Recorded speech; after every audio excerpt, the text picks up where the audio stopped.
Hello students. तो इस video में हम बात करने जा रहे हैं AC current throw resistance, capacitance and inductance, inductor coil.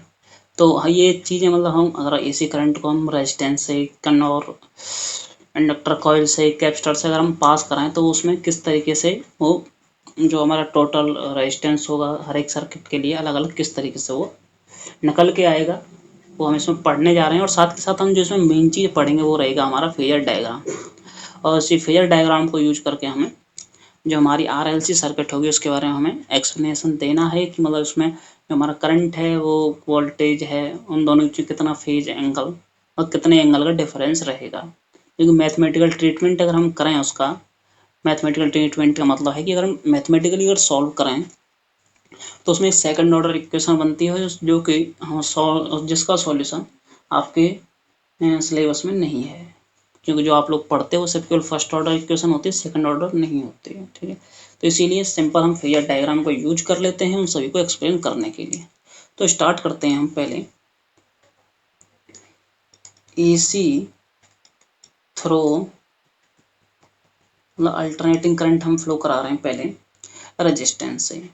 ठीक है, रेजिस्टेंस। तो जो हमारा मेन एम रहेगा वो फेजर डायग्राम बनाना रहेगा, ये भी आपको याद रखना है। तो डायग्राम हम सिंपल बना देते हैं सर्किट के लिए।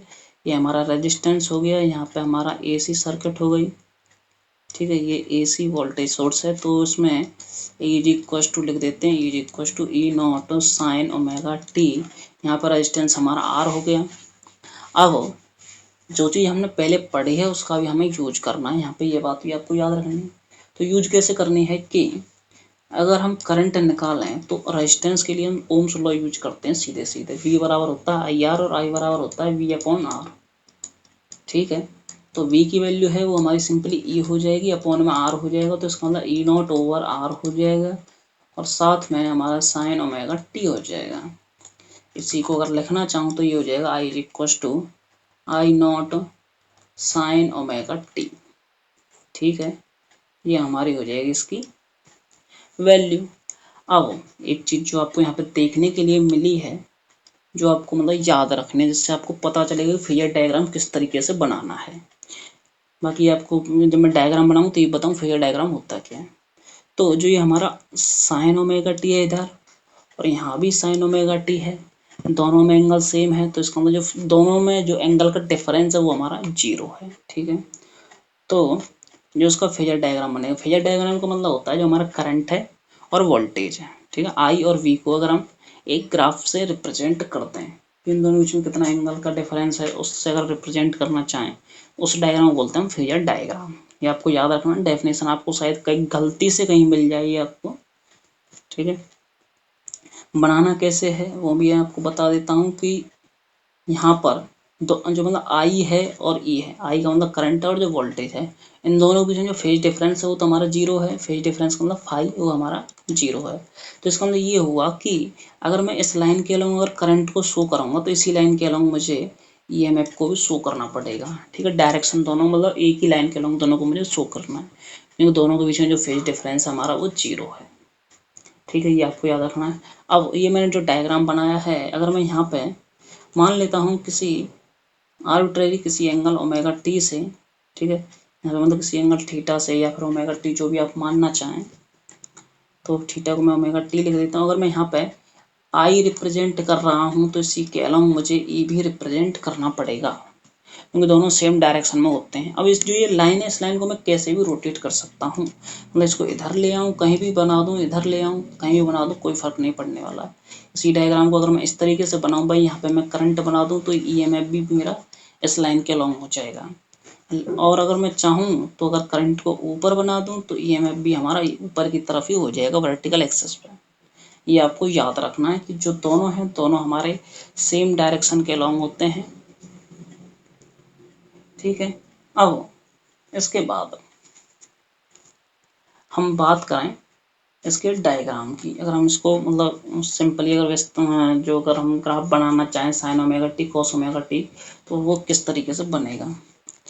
तो डायग्राम के लिए ये मैं पहले ही बना देता हूँ कि ये हमारा हो गया ई नॉट के लिए, ठीक है, ये ई के लिए हो गए। तो अगर मैं आई के लिए बनाऊंगा तो जो मेरा डायग्राम है वो साइन का ही बनेगा।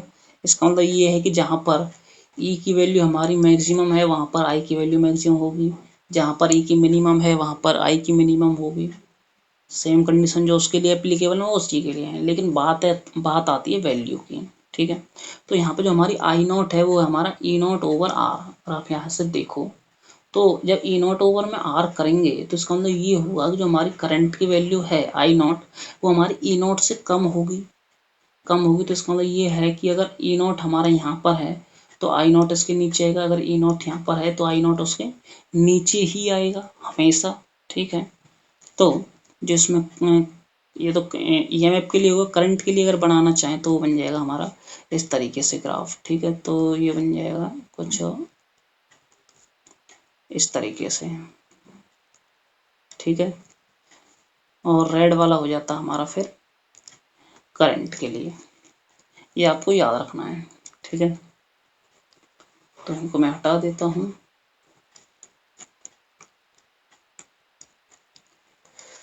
ठीक है, तो आपको इतना याद रहेगा कि जो हमारा करंट है वोल्टेज है उन दोनों के बीच में जो फेज डिफरेंस है वो हमारा जीरो है।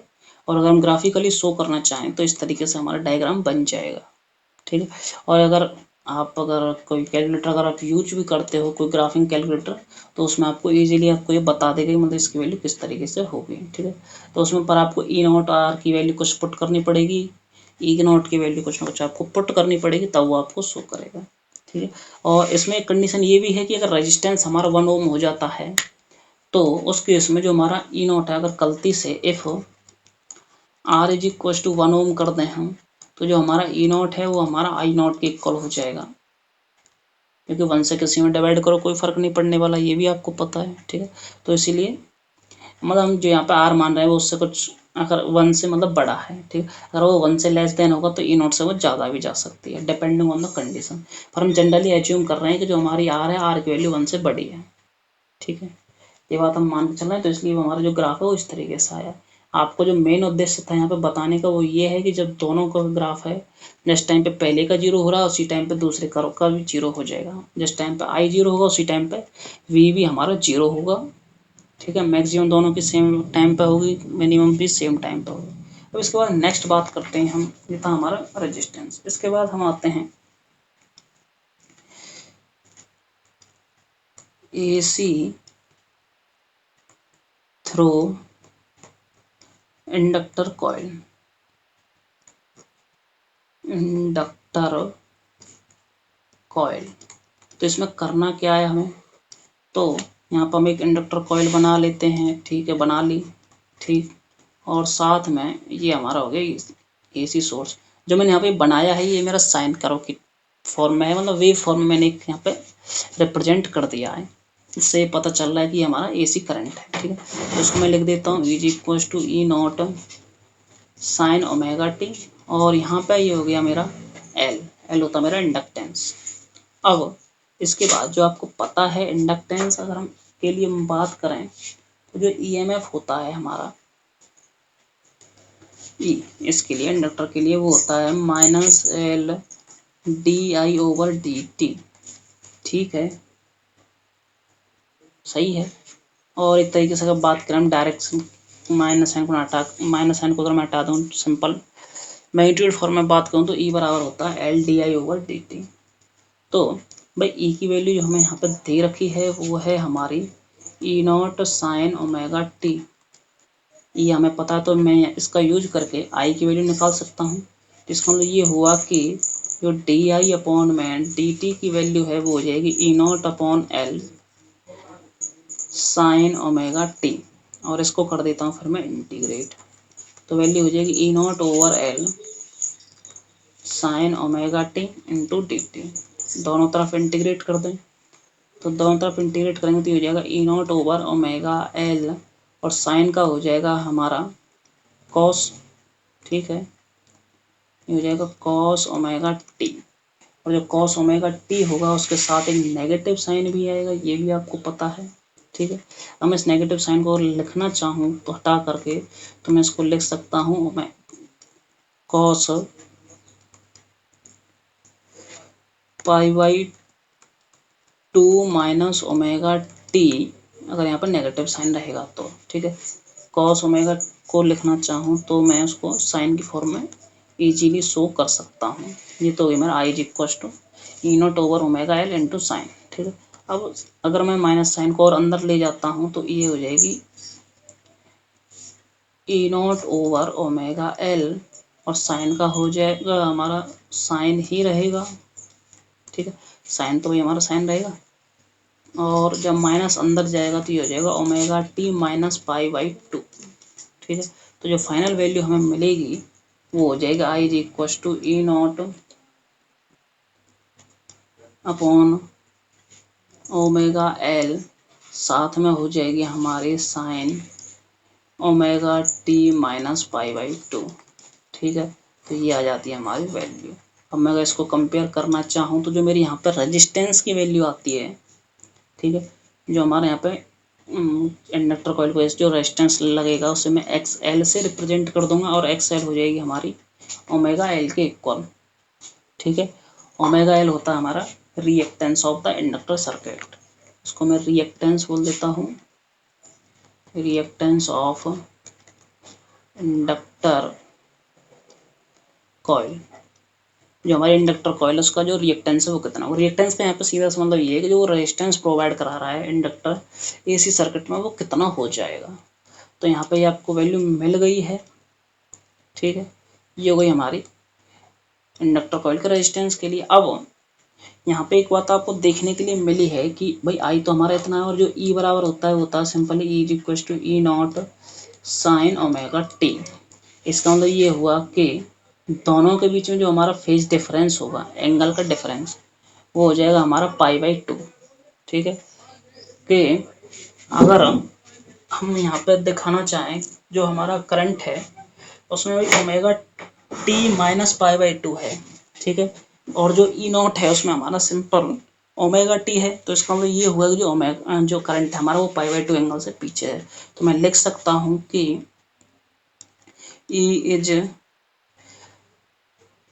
और ई की जगह अगर मैं सिंपल आई लिख देता हूँ, i is behind e by pi by two. मतलब जो हमारा आई है वो करंट से ईएमएफ से पीछे है, एंगल पाई बाई टू से। अब इसका डायग्राम अगर बनाना चाहें तो किस तरीके से बनाएंगे, तो ये डायग्राम जैसे मैंने आपको पहले बताया था, ठीक, सेम उसी तरीके से हम आपको कंस्ट्रक्ट करना है कि यहाँ पे अगर मैं इसे आई मान लेता हूँ, ठीक है। तो ये बताया है कि इसमें जो हमारा आई है, आई से पाई बाई टू आगे है करंट हमारा, सॉरी ईएमएफ। अगर ये हमारा आई है तो आई से पाई बाई टू अगर मैं आगे जाऊँ तो पाई बाई टू का मतलब हो गया ये वाली, तो यहाँ पे बन जाएगा ई, ठीक है। ये हमारा इंडक्टर कॉइल के लिए। अगर मान लो गलती से मैंने आई को बना दिया इधर, ठीक है, तो इसके परपेंडिकुलर जाने का मतलब है कि मुझे जाना है इस डायरेक्शन में, तो ये हो जाएगा मेरा ईएमएफ। दोनों के बीच में एंगल हमेशा 90 रहना चाहिए। इस बात से कोई फर्क नहीं पड़ता है कि जो हमारा आई है, जो हमारी ये वाली एक्सिस है, इसके साथ एंगल ये थीटा बना रहा है, अल्फा बना रहा है, फाई जीरो कितना बना रहा है, कोई फर्क नहीं पड़ता है। बस केवल इतना याद रखना है कि आई से वो पाई बाई टू आगे होना चाहिए हमारा ईएमएफ। तो आपकी वैल्यू जो हमारा फेजर डायग्राम होगा तभी वो करेक्ट होगा, अदरवाइज वो रॉन्ग हो जाएगा, ठीक है। ये था हमारा फेजर डायग्राम। अब इसके बाद हम बनाते हैं इसका ग्राफ। तो ग्राफ किस तरीके से बनाएंगे, तो ग्राफ बनाने के लिए भाई, तो जो हमारा ई था वो लिखा है e equal to E not sine omega t, ठीक है। और आई इक्वल टू है i not sine omega t minus pi by two, ठीक है। आई नॉट की वैल्यू आपको पता ही होगी, जो आई नॉट की वैल्यू है वो हो जाएगी हमारी ई ओवर ओमेगा एल, ठीक है। उसको मैंने आई नॉट लिख दिया है। अब इसको करना कैसे है, तो अगर आप लोग यहाँ से देखो, जो ये वाली वैल्यू है ई की, इसको तो मैं सीधे सिंपल जो हमारा साइन कर्व होगा उसके अकॉर्डिंग इसको इजीली कंस्ट्रक्ट कर सकता हूँ, बना सकता हूँ, ठीक है। ये तो हो गया मेरा ई के लिए। अब बात करूँ मैं अगर आई के लिए, ठीक है। तो आई का मतलब ये है कि जो हमारा एंगल है उसमें से π/2 घटा देना है, ठीक है। अगर ओमेगा टी की वैल्यू में 0 रखूँगा तो -π/2 की वैल्यू -i हो जाएगा, तो इसका मतलब वो नेगेटिव से स्टार्ट होगा, ठीक है। तो नेगेटिव से स्टार्ट होगा और इस तरीके से वो हमारा आगे की तरफ मूव करता रहेगा, ठीक है। इन दोनों के बीच में जो हमारा एंगल रहेगा, मतलब ये तो हमारी होगी यहाँ पे ई और यहाँ पर हो जाता है हमारा -i, ठीक है। जो हमारा माइनस जो मतलब मैक्सिमम वैल्यू रहेगी ई नॉट हो जाती है हमारी मैक्सिमम वैल्यू ऑफ ईएमएफ, ठीक है। ये हमारी यहाँ पे आएगी, ठीक है। तो इसके बाद अब ये हमारा डायग्राम बन गया है। डायग्राम बनने के बाद अगर हमें इसमें उसके अलावा आप जो भी उसमें वैल्यू आप निकालना चाहो इजीली निकाल सकते हो, ठीक है। तो इस वीडियो में इतना ही, बाकी बात करेंगे हम नेक्स्ट वीडियो में। और अगर उसका कोई डायग्राम जैसे मैंने जो बनाया था, अगर वहाँ पर हम डायग्राम थोड़ा उसको चेंज कर देते हैं, मतलब मान लो कि वो अगर डायग्राम हमारा मतलब करंट बन जाए हमारा कुछ इस तरीके से, मतलब करंट को हम बैकवर्ड डायरेक्शन में अगर लगाते हैं तो ईएमएफ कहाँ पे जाएगा, तो ईएमएफ में ही हमारा बताए कि π/2 से आगे की तरफ जाएगा, तो यहाँ पे अगर ये आई है तो ईएमएफ यहाँ पे आ जाएगा, ठीक है। ये भी आपको याद रखना है, मतलब हमेशा हमें एंगल 90 से आगे रखना है, ठीक है। तो मिलते हैं नेक्स्ट वीडियो में। कोई डाउट हो तो कमेंट बॉक्स में ज़रूर लिखें।